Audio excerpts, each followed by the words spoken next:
Parlez-lui des exodes et des morts qu'on enterre. Le temps de paix, le dégoût lui fait perdre ses nerfs.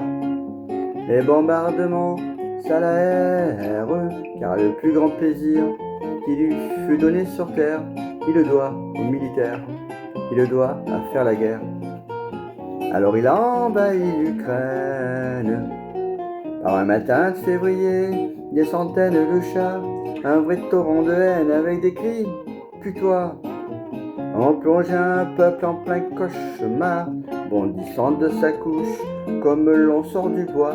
Le dictateur satisfait du tour joué à la paix pouvait enfin prendre son pied.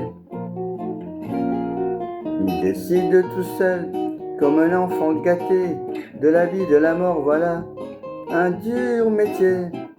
Pauvre malheureux mercenaire, contraint de s'enfermer dans son petit pied-à-terre, pour la bonne raison qu'il fait trop mauvais temps, qu'il pleut des bombes sur des enfants. Prenant soin de lui comme le bien le plus précieux, il s'est mis en lieu sûr comme le ferait un dieu. Et puis la guerre a fait le reste, toi qui sèmes la terreur un peu partout à foison, que nana tu plantais dans ta propre maison. Erreur ne peut plus funeste. Quand tu tournes le dos pour aller faire dodo, tu as peur que ton ombre profite de ton sommeil pour te planter un coup de couteau. La mort que tu as semée dans le monde partout t'a donné rendez-vous, même dans les plus bas étages d'un bunker d'un autre âge. À partir de ce jour, tu n'as plus fermé l'œil, t'as consacré ton temps à guetter l'entourage, interdisant la tête dans les nuages, à guetter les stratus, à lorgner les nimbus, des fois qu'ils y cacheraient des formes incertaines, des obus par centaines.